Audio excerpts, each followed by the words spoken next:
Welcome to High Stakes. I'm your host, Tracey Devlyn. On this show, I chat with authors about the moments in their stories that change everything, what's at stake, what it costs, and why we can't look away. From thrillers to romance to sci-fi and beyond. Let's get to it. Welcome to the first High Stakes Podcast Author Roundtable. Today I'm chatting with four best-selling romantic suspense authors. We're going to say hello to Adrienne Giordano, Jayne Ann Krentz, Karen Rose, and Rebecca Zanetti. So we're going to explore questions like what's evolving in the genre, what readers are craving, and where romantic suspense might be headed. And we're going to have a really good time while we do it. This might sound a little, kind of crusty here, but no. We're going to make this a good time as we talk about some of these weighty topics. So just a few housekeeping things. Maybe about every 15 minutes or so, I'll pause to take a few of your questions. So be sure to post those questions down in the comments sections. If you miss any part of this event, there will be a replay on my Facebook page, probably just a few minutes after it ends, and I'll also post it to my Tracey Devlyn YouTube page. Now, on to the good stuff. This roundtable idea came about whenever I had Jayne on the podcast back in January. We chatted about her new novel, The Shop on Hidden Lane, which is amazing, by the way. Just go out and grab that, but wait until after the live streaming here show. So then I reached out to a few of the romantic suspense authors that I'd had on the podcast, and they graciously said yes. So here we are. Since Jayne helped me conceive the idea, I'm going to put her in the hot seat. But first, here's a little bit about Jayne. Jayne Ann Krentz is the author of more than 50 New York Times bestsellers. She has written contemporary romantic suspense novels under that name, futuristic novels under Jane Castle, and historical romance novels under Amanda Quick, which is how I was first introduced to Jayne's amazing stories. So, Jayne, how do we define romantic suspense right now, and what promise do you think you're making to readers when they pick up one of your novels? For me, it comes down to the fact that the romance and the plot move in lockstep. Anything that affects the relationship affects the plot, the mystery, and anything that affects the mystery will have ramifications on the relationship. Romantic suspense to me is its own unique genre. It's not a mystery with a love story on the side. It's not a love story with a little mystery on the side. The romance and the suspense work together, and if you could take out one or the other and still have a plot left or still have a story left, I would say it's not romantic suspense. The book would fall apart. It is its own thing, I think. Okay, all right. Next, we're going to talk to Adrienne. Adrienne is a USA Today bestselling author of over 40 romantic suspense and mystery novels. She is a Jersey girl, which you'll catch that in her voice whenever you hear her little accent. She's a Jersey girl at heart, but now lives in the Midwest with her ultimate supporter of a husband, sports-obsessed son, and Elliot, a snuggle, happy rescue dog. Having grown up near the ocean, Adrienne enjoys paddleboarding, a nice float in a kayak, and lounging on the beach with a good book. Adrienne, what about you?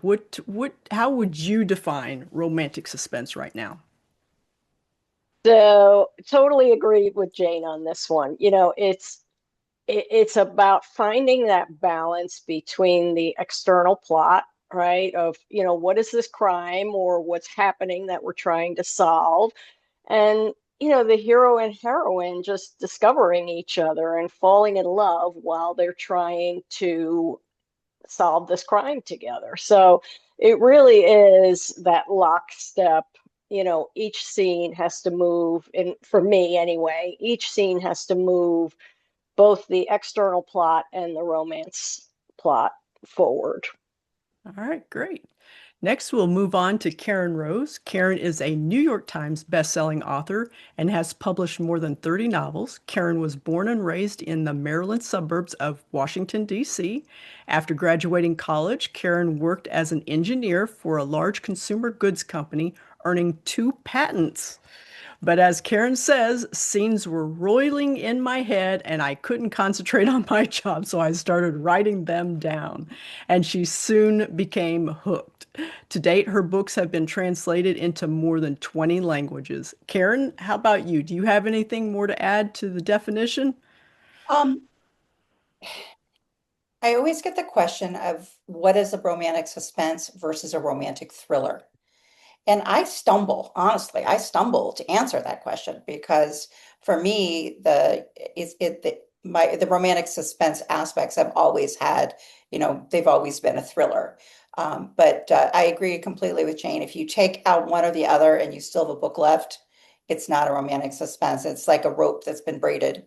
And if you take out one hank of the rope, it's going to fall apart. And if it's a romantic suspense. So yeah, I agree. I mean that it is its own thing. Yeah.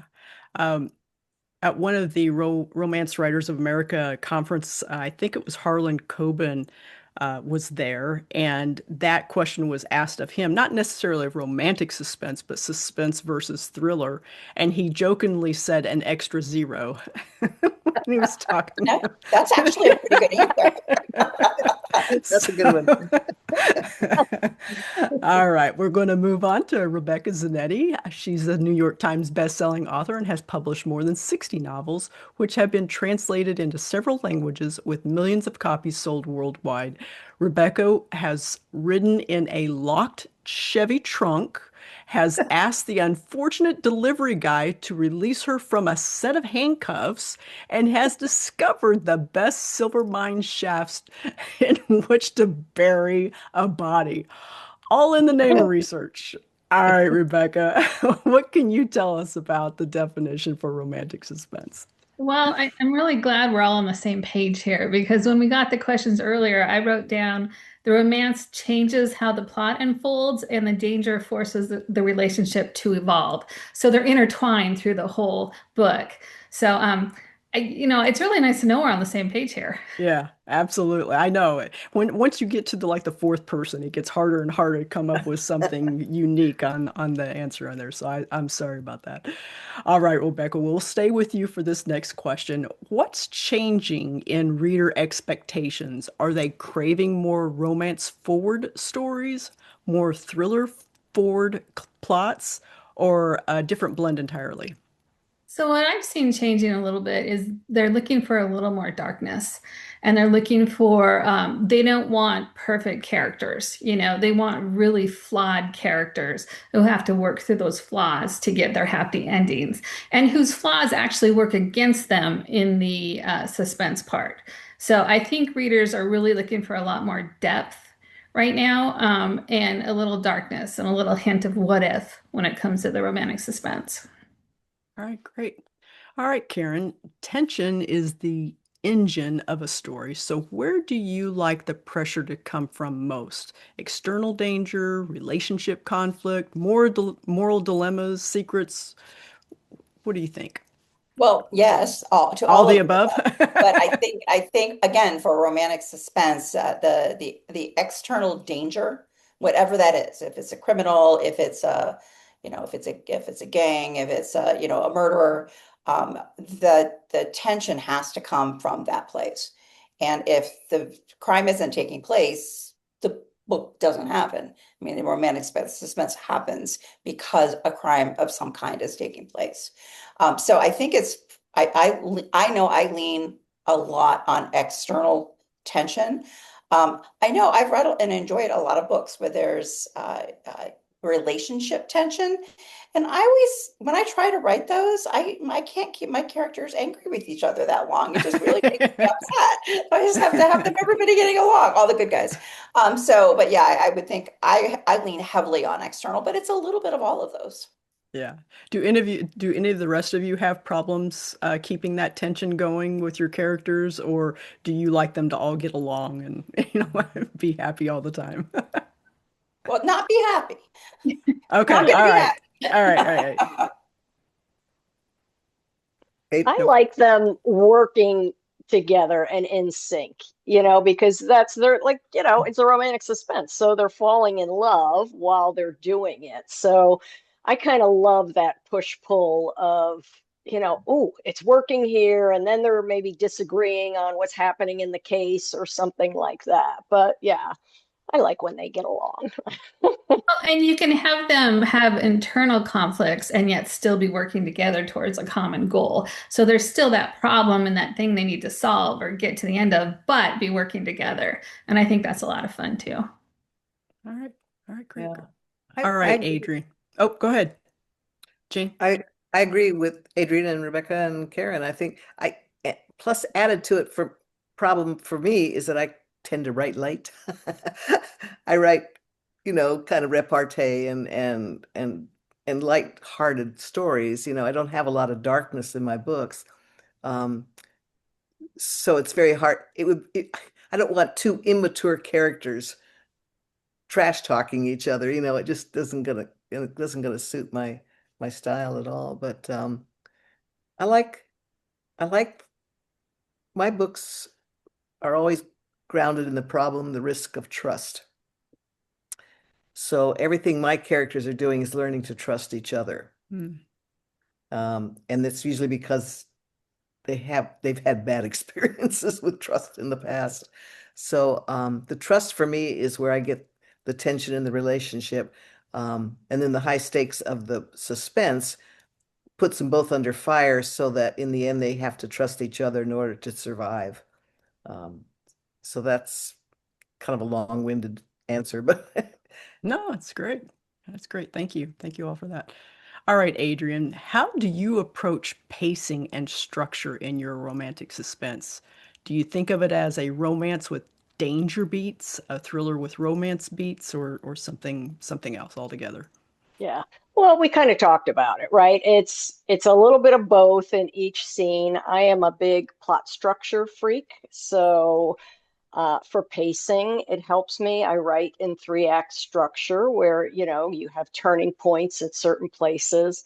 I also lean on Christopher Vogler's adaptation of The Hero's Journey, right? Where in a story you have certain milestones that happen, and all of that helps me just to keep the story on pace.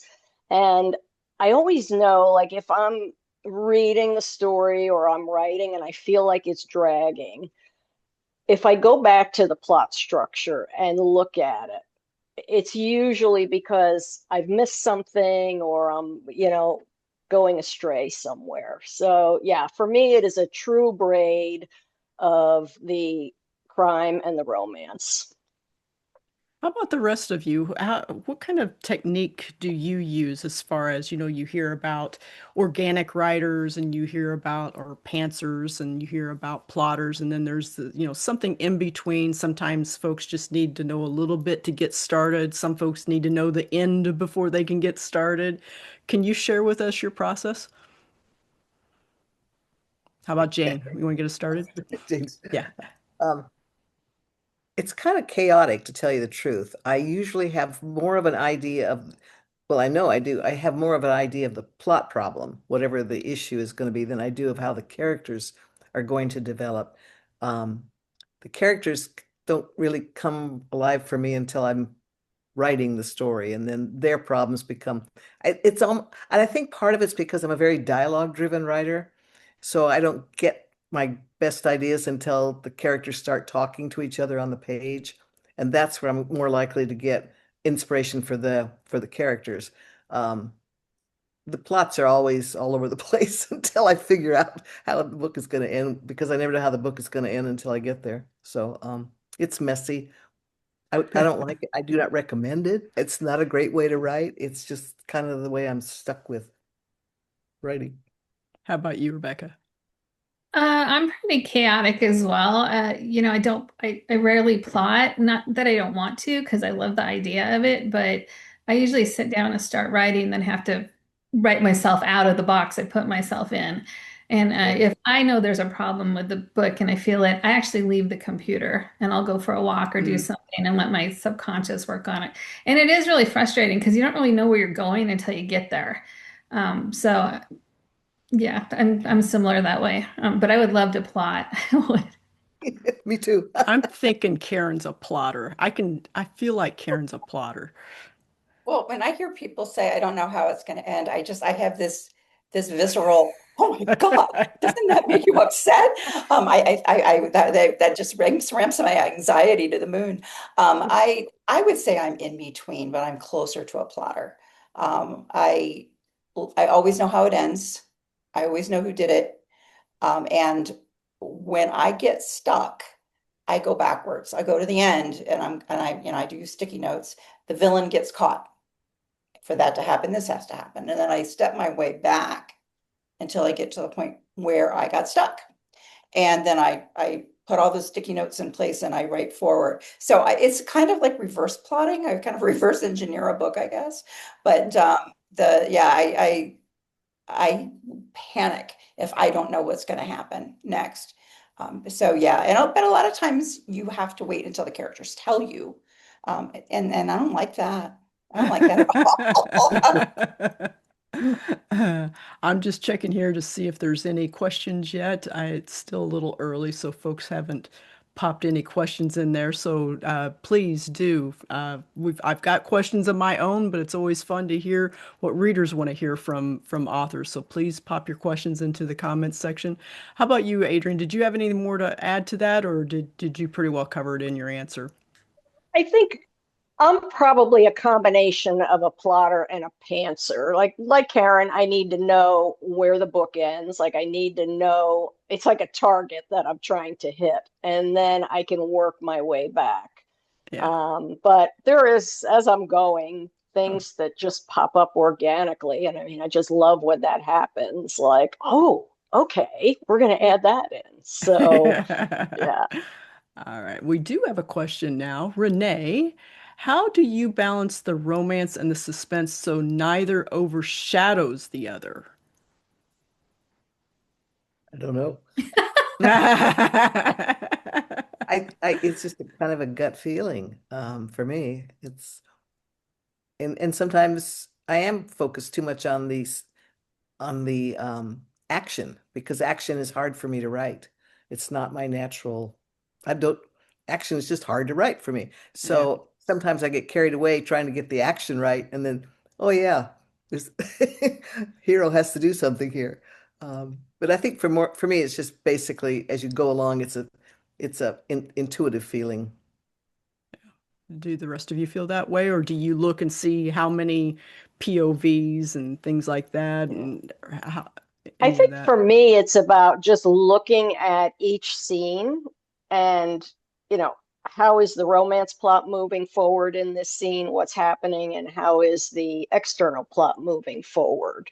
And it's just for me making sure I've touched on both of those in each scene. Okay. All I right, we use got. Scrivener. I don't know if anybody else uses Scrivener. Yes. Well, and you could color code, like I color code it. I have the hero's color, the heroines, the romance, the suspense, and then I'll look over to the left and I'll see the different colors. So if I have a bunch of orange, which is mystery, and there's no red, I'm like, oh, I better go add some romance in there if there isn't already some in there. So just as a practical matter, that's one good use for Scrivener.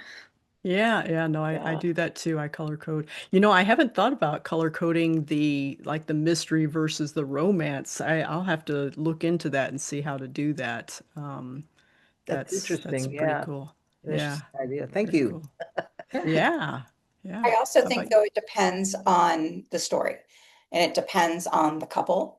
Um, which I think, we're going to talk, I think through this, we're going to talk about how do you keep it from getting stale? How do you keep it from becoming trite? But each story focuses on a couple and how they're going to approach the crime and and their relationship is going to be different for everyone. And I think that's one way, to keep it balanced, is to realize that it's not always going to be the same, and that you balance it so that it's right for each couple that you've introduced. Yeah, yeah, totally Good agree. point. Madison is asking, have you considered adding trends like dark into your writing, or do you stick with your regular process / genre? Like going for, I think what she may be talking about is there's kind of a trend out there to add a bit of horror light, I call it, to a lot of romantic suspense and to mysteries in general. It's kind of a thing right now. Maybe that's what she's talking about. I'm not sure. I like working with horror light. I'm having fun with it. It fits in with I love the whole psychic thing, and so the horror kind of fits in there. So I'm enjoying working with it. Yeah, yeah. I know some of the romanticies these days, they will indicate dark romanticy on there, and they do have a very different feel, different flavor to them. So that might be what Madison's keying in on as well. So I think that's all the questions for this round here. Let's see where we're at here. Rebecca, how do you balance competence and vulnerability in your lead characters, especially when the characters are in high-risk situations and still need that emotional openness? Well, I think it's a lot of fun when it comes from the same place. It's wonderful if you're a loyal person who's really into your family until, you're helping your sister bury the third body of the week. I mean, there's a vulnerability there. Or a lot of very competent, smart people are also rather socially awkward. So when it comes from the same place, I think is a good balance and a lot of fun to play with. Yeah, great, great. Not that I've helped my sister bury bodies. I She We just wants always to be have clear one on that. person, right? Yeah, yeah, yeah. What is I family for, after all? right? All right. Karen, what tropes feel newly energized right now and which are getting tired, do you think? I struggled with this, and because I struggle with the concept of tropes myself. Um, the last time we talked, you asked me about tropes, and I just was like, I don't even know where to start. But I honestly don't think that there's anything that you can't do if you do it well.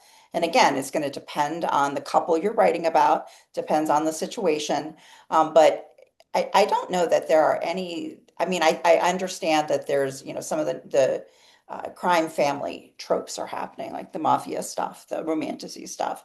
Um, I don't know that some of the older tropes still hold up, but you don't really see those that much anyway, like the, issues of non-consent and things like that. You don't really see those that much, gratefully, anymore. But yeah, I think that when, for the items that you listed, I've done them all. I've done some of them recently, and Yeah. like I said, I don't know that any of them are gonna die. I don't know that any of them are falling out of favor. I think it depends on the book. And if Yeah. it's done well, I don't think it's gonna die. Okay. All right. Well, I suppose that's why they're called tropes, aren't they? People really love them, and so they're going to stick around. So, yeah, no, it's funny that they tend to trend up and down just like anything, like genres. Historicals out, romantic suspense is in, Yeah. romantic suspense is out. It's a constant fluctuation, it seems like. But I I think think we're when you've more been in the aware. business, oh, I'm sorry, Jane. Go ahead. I mean, I recently realized I've been doing this for 25 years. And, when it's that long and you see them trending up and down, it almost becomes background noise. It's like, Ah. ah, yeah, that happened, but it came back, and it'll come back again.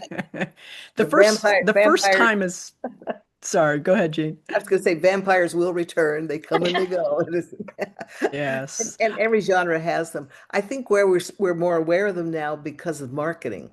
A Mm, lot Yeah. the publicists are using tropes to sell books, and we're using tropes to sell our books.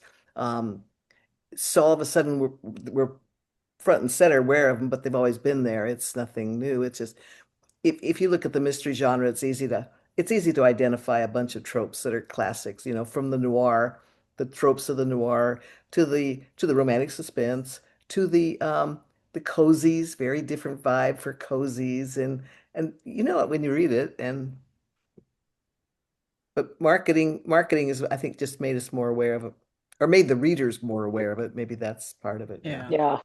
That's a really good point, Jane. I had not thought about that, but you're absolutely right. In the writing world, we've been talking about tropes for eons, right? But I don't know how aware readers were of them. They just knew that they liked certain things in a book, right? Maybe they didn't even know it had a term for trope. Yes, But yeah, now you yeah. see it all over Instagram, TikTok, Facebook, these little Forced.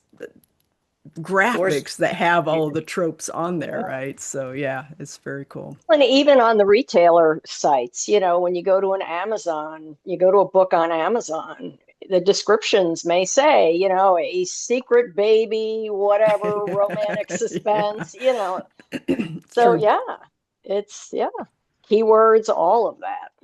Yeah. And I guess what they're selling underneath that is the vibe that you get from that kind of tension.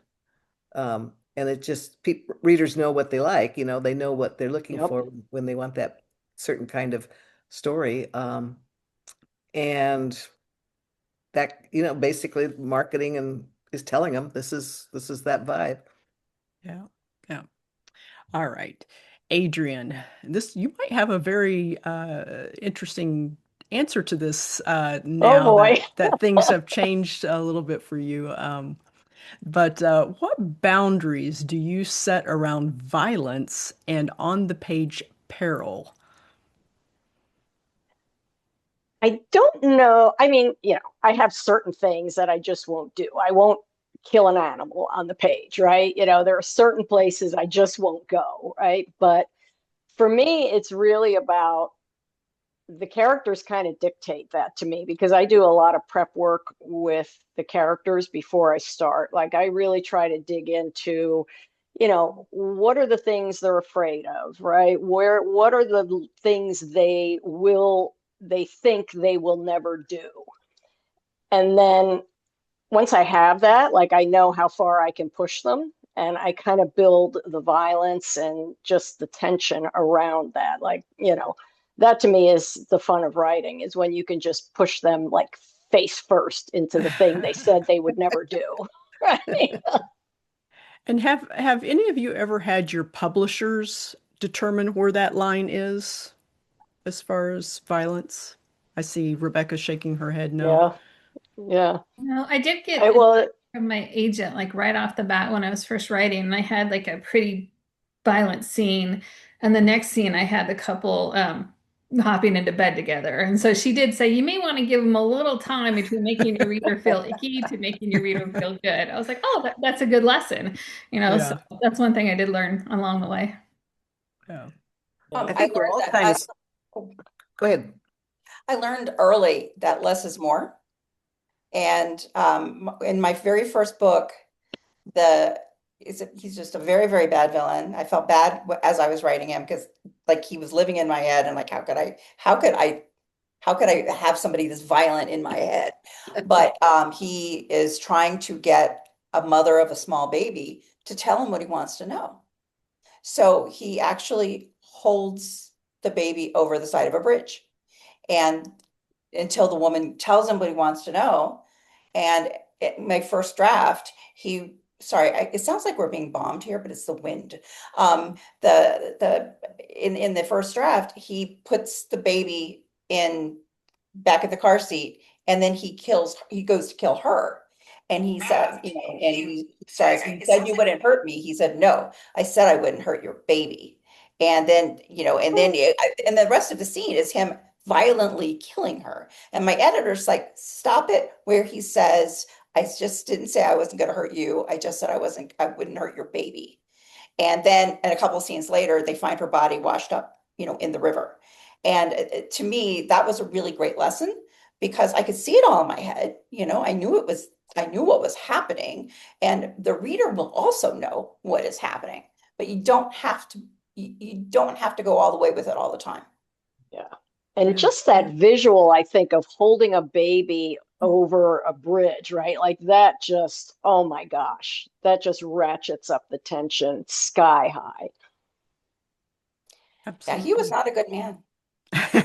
Oh, whew. Came to a Bad. very bad end, I'm sure. He All did. right. Jane, how are you seeing the genre evolve in terms of tone? You know, grittier, darker versus light, more banter forward. Where do you think romantic suspense is settling, or is it? I think I think one thing I've noticed is that there's like two very strong opposed kind of roads going ahead here. There's the rom-com, and then on the other side there's that very dark story. It's with the horror or the mafia or something that's pretty dark. Um, and then if you look at the rom-com, there's very little tension in it of the kind that we're talking about. It's just it'll be, if it's a mystery, it'll just be a cozy sort of mystery. It's like there's two things going here. I don't know. It's maybe because people are looking for more extreme hits of whichever emotion they're reading to find. Mhm. The rom-com will give you a certain kind of emotion. The dark mafia story will give you a certain kind of emotion. Um, if you're doing thrillers, I don't see the serial killer so much anymore. Karen can speak to this better than I can. Um, but I'm not so aware of serial killers as the classic thriller bad guy anymore. Anything else, Karen, that you're? I think that's probably true. Although uh, it may just be the classic serial killer, where he's been operating for 20 years and he's got, several dozen bodies buried in his backyard. But I think I think the kind of serial killer that would um, kill for a specific reason and it goes to protect himself. He may not be killing for all the classic serial killer reasons. He may be killing because everybody he kills is a person who can um, share his secrets or bring him down. And so, yes, he's killing multiple people. He is a serial killer, but he's not doing it necessarily for the traditional ways, the traditional reasons. Yeah, I liked your cult book. I thought that the cult leader thing is a dynamite kind of story too, for looking for real tension, and real and a thing that everybody sort of fears on some level. Knowing somebody who got sucked into a cult is like, no. Um, and I've seen some of that. I've worked with that myself. I like the cult thing. It's fun to Yeah. work. It's fun to work with is the wrong term, but Well, it can be.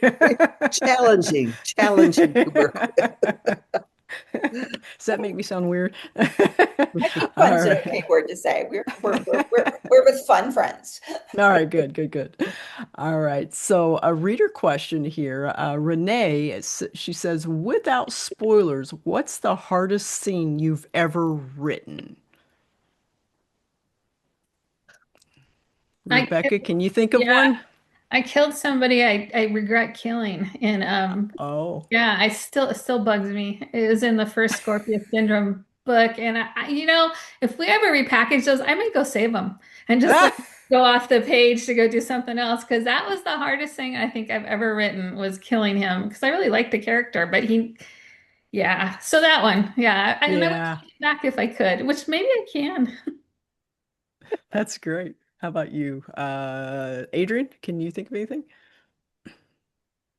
Yeah, and it's funny because it wasn't actually in one of my romantic suspense books. It was in a women's fiction book, where the character, like, again, without spoilers, was just faced with all of these things coming at her that just upended her life.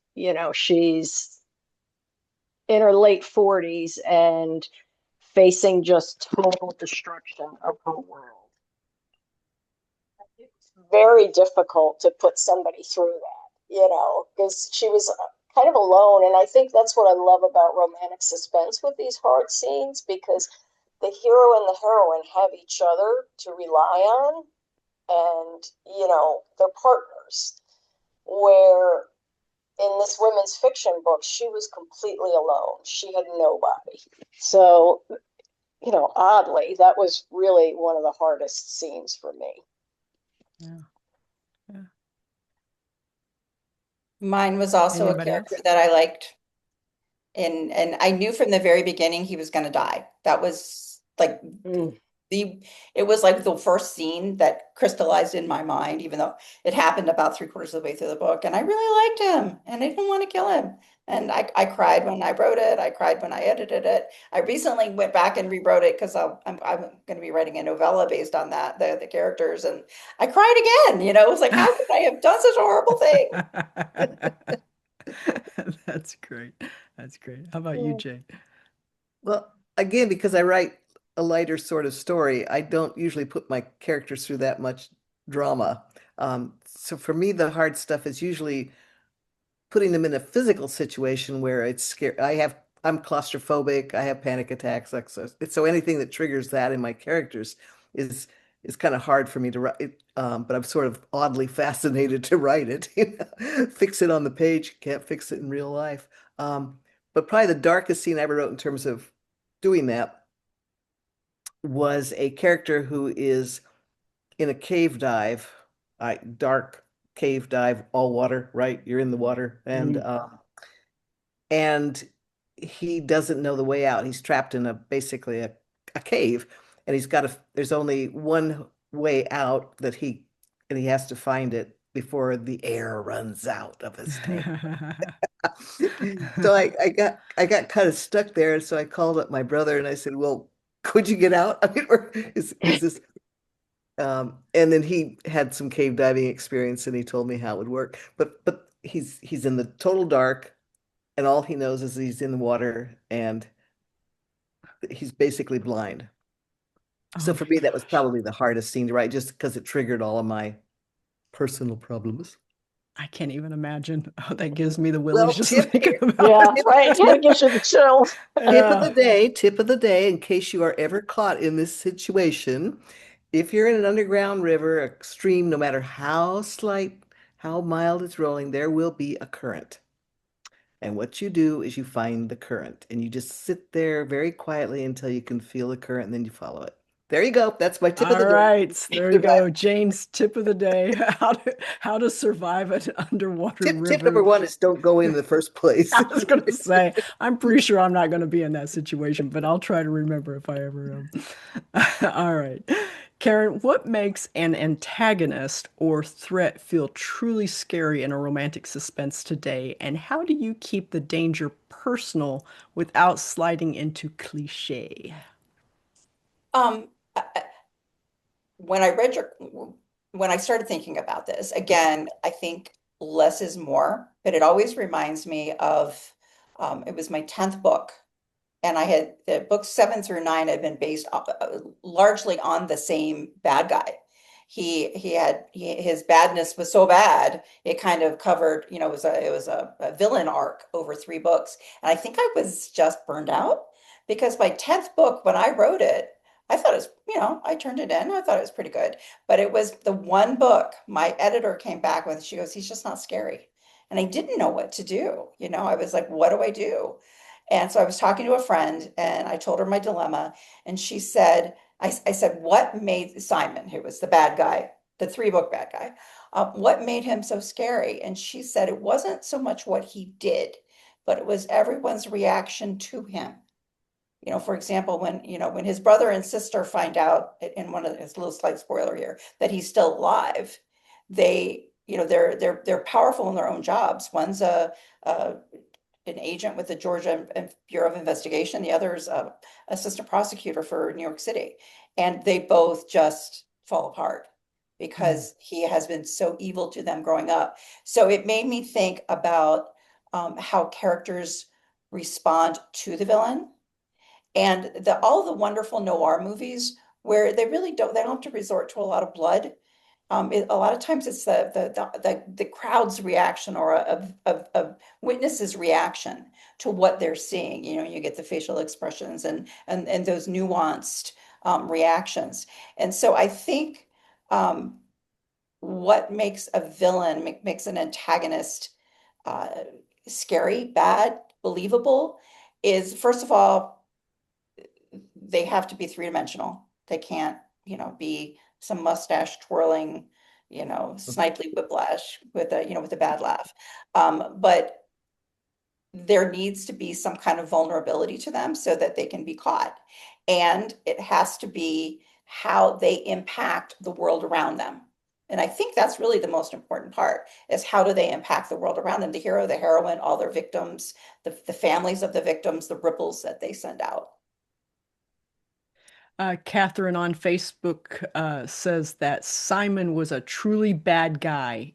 Evil, good word. Was. Oh, and I think this was in correct me if I'm wrong, Renee, but I think this had to do with whenever Jayne was talking about the underwater river. Renee says horrifying. And Catherine says that, oh, sorry, my Facebook here keeps messing with me here. Catherine says, oh, those Coppersmith brothers. Uh, and who else? What else do I got here? I think I missed a couple here. Yeah, just some love your books, Jayne. Love your books. That was from Lori. Um, Sandy says this is great. Kay says hello, Karen Rose. Love your books. Um, Lisa Quinn says, when I read your books, Karen, I feel like the characters are so real, and I wonder, do you base them at all on people you know, or just make them up as you go? Well, I think that's part of the answer to to this question, is how do you keep it fresh? How do you keep it from getting like, what was your trite I think you used, or stale, something like that. And it's because for me they're real people. They're not actually, only one time have I ever based a character on somebody I knew. Now the villains, sometimes they get based on really old bosses that I've hated, you know. But the hero and heroine, only once have I based it on a real person, and it was at their request. But they are completely in my head, but they're very real. I mean, their hopes, their dreams, their reactions are very real. And I think that, again, their reaction to the bad guy, if it if their reaction is the way you would react, then that's going to seem more real to you, and it's going to make them scarier. Yeah. Yeah. All right, Adrienne, how do you handle research-heavy elements like investigations, procedures, weapons? I know you love research, so I can't wait to hear your answer on this. So the book feels authentic without slowing down the momentum or slipping into, info dump Yeah, land. so I do get lost in my research. It is not unusual for me to spend hours and hours going down various rabbit holes. As part of the fun of it for me. But I tend to just sprinkle it in because again, I'm not writing a thriller in the vein of Tom Clancy here, right? So I like to just sprinkle it in enough to ground the reader in the scene. Um, but I mean, just today I was working on a scene. The hero is a helicopter pilot. So I'm like, okay, I got to figure out how to fly a helicopter now, right? So I got to find the helicopter and I go down my rabbit holes and I'm like, oh, I'll find the helicopter. I found the helicopter on YouTube. Somebody actually did like this whole thing on this particular helicopter. And I'm like, okay. So I'm writing the scene and I'm putting my little notes in there about, okay, got to find a pilot. What is he going to say here? What is this switch for? Like all those technical things. And I get through, I call it my dirty draft of the scene. I get through the dirty draft and it hits me that the heroine does not like confined spaces. and she's in the helicopter with him. She's sitting in the co-pilot seat, and I'm like, boy, that is a really confined space. So then I'm thinking, I don't need any of this stuff because really she's the one having a panic attack sitting next to him. And all she knows is he's flipping some switches, right? So I switched the scene to her point of view, and kind of going back to that braid we all talked about. The scene then did double duty because it's showing him not only being the pilot, it's showing him, comforting her, trying to talk her off the ledge while she's having a panic attack in this little fishbowl that he's about to fly in the air with. So sometimes it's just as simple as that, as flipping the point of view where you don't need all that detail. Good point. Yeah. Good point. Yeah. Yeah, I think part of the fun of writing is learning something new, even though you might. Adrienne, I don't know, I could be wrong, but you're probably never going to get your license and fly a You're helicopter. I probably could not be ever going to fly a wrong. helicopter. But sometimes it's really fun just learning something new and interesting, whether it's about somebody's vocation or, some type of plant that's in this particular area of the country, things like that. I don't know. Do you all agree, or is that just me and Adrienne? I would say that every writer I've ever known has a strong streak of curiosity. They're just naturally curious. Mhm. Yeah, yeah. You All do right, have to great. be careful. You have to be careful of the questions you ask, the environment in which you ask them. I got the idea for one of my villains from a guy I was sitting next to on an airplane flight, and it turned out he was a pilot, and he was one of these pilots that would it was like timeshare for an airplane, and companies would buy pieces of it, and he would fly for different companies every day on this plane. And he said, I love it because in the morning I can be in Barcelona, Paris by lunch, in New York the next morning. And I looked at him and I said, you would make an amazing serial killer because there would be no and he looked at me, and I mean, I could tell, Karen, that was bad, but it was too late to, I'm like, no, I'm a thriller writer. And but he didn't talk to me for the rest of the flight. But then there was another flight where a guy was, he did windmill installation and repair. And he was just come back from like North Dakota or South Dakota, someplace like that. And he was telling me about this windmill farm. And I'm like, well, what would happen, if someone got like trapped up there with the arms that are, because they're big, the arms are big. And he looked at me, I said, I write mystery novels. And he said, oh, and then he started helping me figure out ways to use windmills to kill people. And it was a very productive conversation on the airplane. So it was like, you kind of have to, your research has to be tempered by, who you're talking to and what the situation is. Well, and I've learned that like when I start thinking what would happen, I look around to see who's around me and who I'm talking to, because you have to learn that, like, wait a minute, this is not the right place to ask that, or it's the perfect place. But yeah, I've learned that too, going, wait a minute, oh wait, no. People don't, they're not inside our heads. So every once in a while my husband will say, okay, which one of the voices just said that? And I'm like, my bad. That's great. That's great. All right. Yeah. Catherine says part of the fun of reading is learning something new also. So that's great. All right, Jayne, what's one rule of romantic suspense you love to break and why? Oh, jeez. I don't actually think in terms of rules, so I haven't come up against that wall. I'm sure I do. I guess if I'm critical, I would say I'm probably not hard-edged enough with the plots. My plots are probably not thrillerish enough. Um, I could do with more suspense. I think they are. I think your plots, Yeah, I do yeah, too. Yeah. they're really good. Yeah. Oh, Hmm. thank you. Absolutely. Otherwise, I don't think, I bet none of us think in terms of rules when we're actually writing. It, Okay. The, All the right. basic rules are the bad guy gets punished in the end. You don't kill children, you don't kill dogs, yeah. you know. Oh, and you don't kill the hero and heroine. Everybody else is like fair game. So it's there are some, but they're more societal rules, I think, than writing rules. Yeah. Yeah. Renee wants to know, have any of you been flagged by the FBI due to your research? That's my husband's Probably. worst fear. That is a running joke in our house that the FBI or the Secret Service is going to knock on our door at some point. Yeah. You know they're watching, right? I mean, we're all on a list Yeah. somewhere. I mean, I wouldn't be surprised at all. I mean, they're amused by us, but they are watching. That's great. Amused. That's probably why they have a whole department that is dedicated to authors and filmmakers. So Yeah. they make sure that we get it right. All right. So, Rebecca, in a crowded market, what makes a romantic suspense premise feel fresh? Twist, setting, antagonist, profession. What's the biggest lever?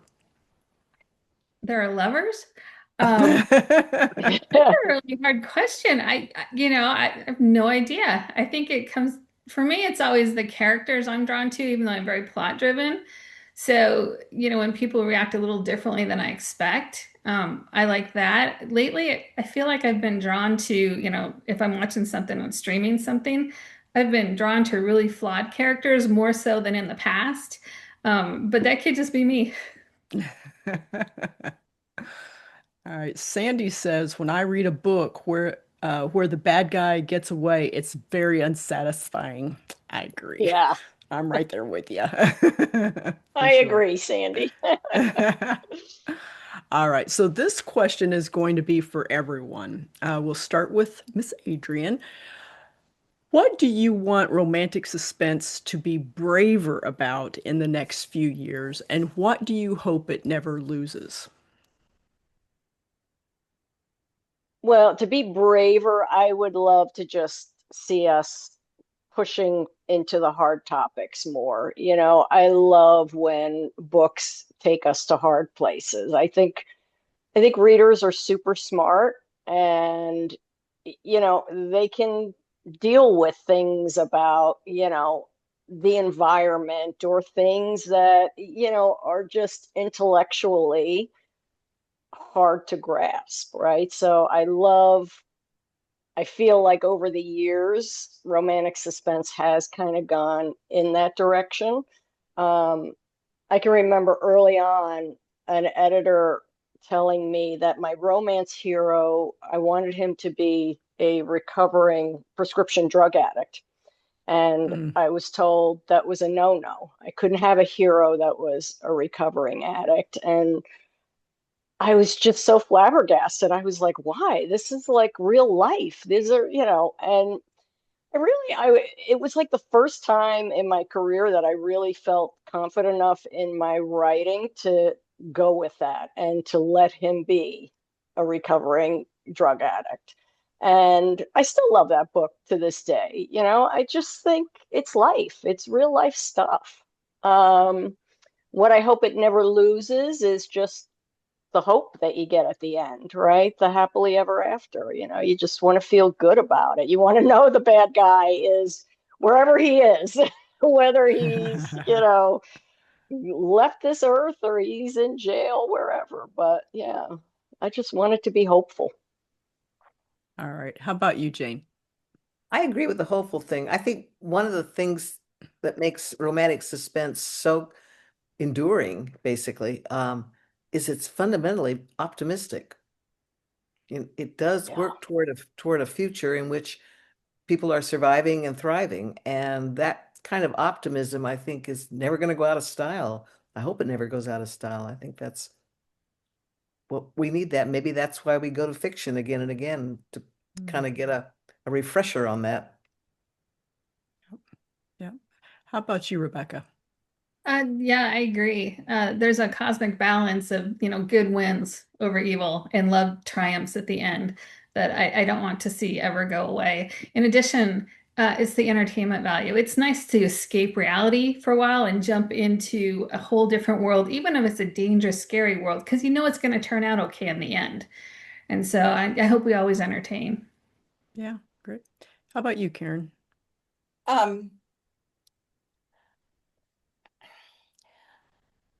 I think that again, agreeing with everyone that the thing that makes it so satisfying, makes romantic suspense so satisfying, is that the bad guy does get his. Because in real life, we know that doesn't happen.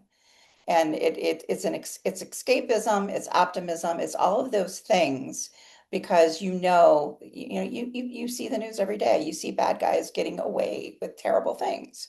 But if you when you open up a romantic suspense book, at the end of it, you're the kind of the again another rule. Well, it's a rule, it's a contract. The bad guy is going to get punished. The readers know that they're going to get that in the end. And if that's what they're looking for, great. And I have to say that I've been truly blessed in the last quarter of a century to have readers contact me and tell me, I read this book. This is a woman who escaped an abusive husband, or, something like that. And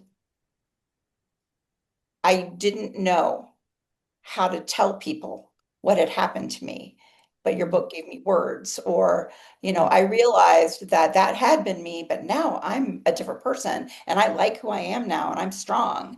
And I think the optimism for a lot of our readers is it gives them voice and it shows them that they have an inner strength as well. And to the point about having a recovering drug addict, there is so much strength to becoming a recovering drug addict and staying sober. That is strength. And that's what we want to be highlighting. And that's what we want to be giving our readers, so that they can see that in themselves. Finding their power, finding their own power. Exactly. Yeah. And that they're not alone. They're not the only ones who feel this way or have gone through this. I have noticed that a lot of books, I mean, it's always been there, but I've been more aware of it now that there's what do they call it? The found family thing. Mhm. Mhm. Finding your people, finding your community is a real heavy theme right now. It's I love it. interesting. Hmm. I Yeah. love the family because not everybody's privileged to have a great family. And Yeah. sometimes you can have a great family, but you can also have a found family. There's community there. Yeah. I love that one too. All right. I will put our closing question to everyone as well, and we'll start with Jayne. What's coming up next for you? Anything Oh, you'd like to share? What's coming up? thank you for asking. Yeah. My next book is going to be out in June and it's called Enter the Nightmare. I told you I was kind of going into the horror thing. Nice. Yeah. Love it. And that'll be under my Jane Castle name. And my other tip of the day, aside from how to escape an underground river, is do not do pen names. Oh. I've got three of them, and I've got three of them, and I do not recommend it if there are any aspiring writers out there. So, I'm still in awe how you when you and I had talked earlier about this. I mean, I bow to the altar because it is amazing how you manage the branding, everything on those pen names. well, that's what's so hard. And Yeah. that's why I don't recommend it. It's because in this day of social media, you're left building separate brands, and two or three brands are very Yeah. hard to maintain. So that's my tip of the day. All right, great. All right, Rebecca, how about you? What do you have coming up? Let's see. I have Burn of Summer coming up in April, which is a romantic suspense set in Alaska. And then I have my big Kensington releases in July, which is called One Shattered Crown. And it's a dark retelling of Cinderella. Oh, Oh, But that nice. cool. sounds fun. Yeah, I Yeah, like that. Yeah, I like yeah, that. that's great. All right, Karen. Can I show a cover? Yeah, absolutely. We love, Ooh. yeah. This is Family Lies. It comes out on the 31st. So next Oh, week. can you Wow. hold it in Yeah. front of your face? Hold it in front of your face There just you for a go. second. Is that Yeah, better? there. Yeah, Yeah, I can Oh see your name. man. yeah. Yeah, It's Sorry, trying to guys. blur out, but we caught enough of a glimpse of yeah. it. That's great. That's great. Anyways, this is my fourth of my San Diego series. And then my next book that's coming out will be in August, and it is called The One Who Walked Away. And it's actually set in Mendocino, California, where I have a lot of friends and I spend a lot of time. All right, great. And last but not least, Adrienne. Yes. I'm working on a new romantic suspense series that it's going to be 3 books, hopefully more. We'll see. That'll be, I don't have the exact date yet, but later this year. They're holding all 3 to hopefully, give a Like little a rapid push. release. So, Yeah. yeah. Okay. So we'll see. Yeah, exciting. Yeah, the Are you Gallagher able series. to tell us the title yet, or is that hush Not hush? yet. They Ah, asked me to wait. Yeah, they asked me to wait a month because they just sent me the title a couple weeks ago, and they asked me to wait a month just because, I guess. okay. All right. Great. I know All it's going to right. be the Gallagher series, but she didn't want me to say the title. So it's been fun though, because being a Jersey girl, I created my own barrier island in New Jersey. And, you don't want to live on Nice. Sandy Point, people. That's all I'm saying. Nice. Well, Yeah. that is a wrap. If you're like me and you love supporting authors, please go grab a book from each of these authors, or if you've already read them all, go and post a review. They're so important to authors. Do either one of those, and that'll be great. I want to give a big thanks to Jayne, Adrienne, Rebecca, and Karen. Really appreciate your thoughtful answers, taking the time out of your busy schedules to spend time with us. Really appreciate you all very, very much. And listeners, viewers, if you've missed any part of our discussion, the roundtable replay will be available here on my Facebook page, probably in just a few minutes. And I suspect that the ladies here will also repost it on their pages as well. And I will upload it to Tracey Devlyn YouTube channel tomorrow. And I don't know, do you guys have any parting words before we sign off? Thanks for Yeah, having just us. thank you for inviting us. Yeah. Ta-ta. And thank you to all All the right. readers who make our lives possible. Yes. And happy Yes. St. Patrick's Day. Yay! Yes. Yes. All right. Well, goodbye, everybody, and enjoy the adventure.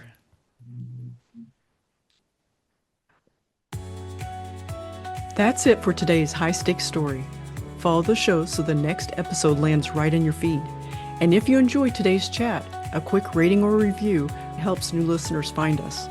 Visit traceydevlyn.com/podcast for show notes and links to today's amazing guest and their fabulous book. High Stakes is a proud member of the Authors on the Air Global Radio Network. Thanks for listening. Until next time, enjoy the adventure, everyone.